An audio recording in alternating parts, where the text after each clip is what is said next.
Salut tout le monde, ici Myrmécoante. Alors aujourd'hui, on va se retrouver pour un petit suivi d'élevage. Donc là, ça va être l'espèce Diacama rugosum. Niveau apparence, c'est la même que les violassums, mais en plus petit. En gros, les violassums vont faire à peu près 2 cm en moyenne, alors que les rugosomes vont être entre 1 et 1,5 cm à peu près.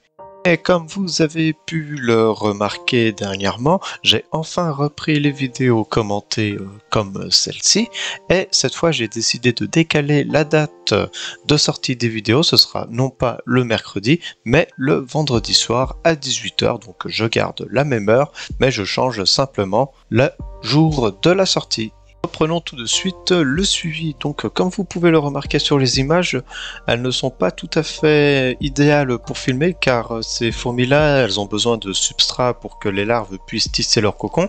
Et donc ça salit très vite les vitres. Elles m'ont mis du substrat sur les vitres pour être au plus dans le noir, et également pour éviter la formation de petites gouttelettes d'humidité et de potentielles noyades.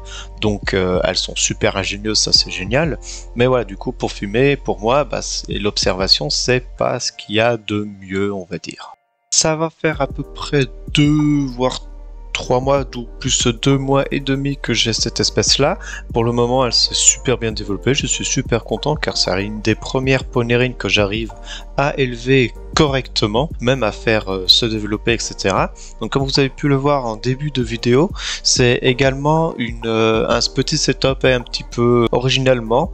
Donc c'est des petites ADC chez Terrafourmi, les plus petites qu'ils puissent faire, et je les ai simplement converties en terrarium en mettant un petit peu de substrat dedans et en proposant la fondation d'aller s'installer à l'intérieur. L'avantage c'est que comme c'est de la pierre reconstituée, du coup elles ne peuvent pas creuser ce petit module, et également il est extrêmement facile de l'humidifier. Je l'ai installé dans un petit plateau et je mets simplement de l'eau déminéralisée en dessous, et l'eau déminéralisée se fait absorber par capillarité. C'est une espèce de ponérine qui chasse extrêmement bien et qui est même plutôt bien gourmand en insectes.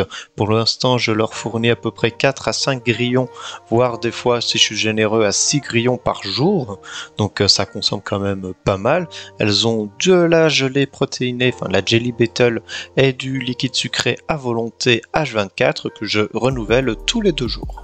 Revenons un petit peu dans le nid et observons un petit peu ce que nous pouvons voir. Alors on peut voir quand même les ouvrières qui sont tout agglomérées au niveau d'un coin. C'est normal, c'est parce que le câble chauffant il passe autour.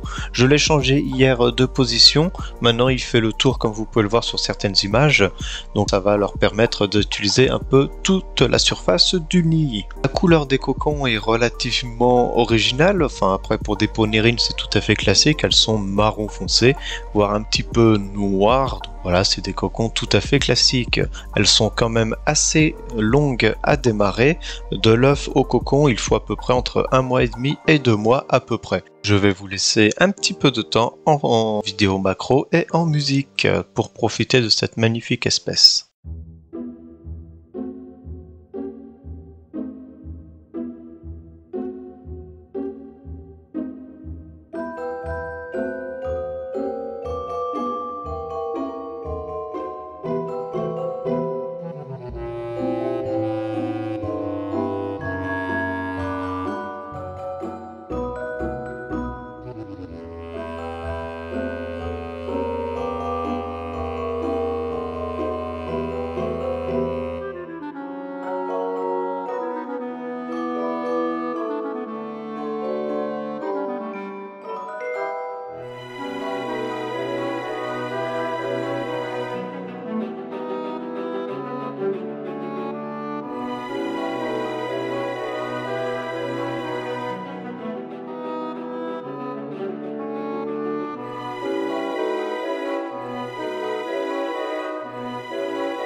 Du coup, voilà ce qui conclut un petit peu cette vidéo de suivi sur les Diacamas. Donc, c'est la deuxième vidéo que je fais sur cette espèce-là. J'espère qu'elle vous aura plu. J'ai plus qu'à vous dire à vendredi prochain, 18 h, pour la prochaine vidéo. Salut tout le monde!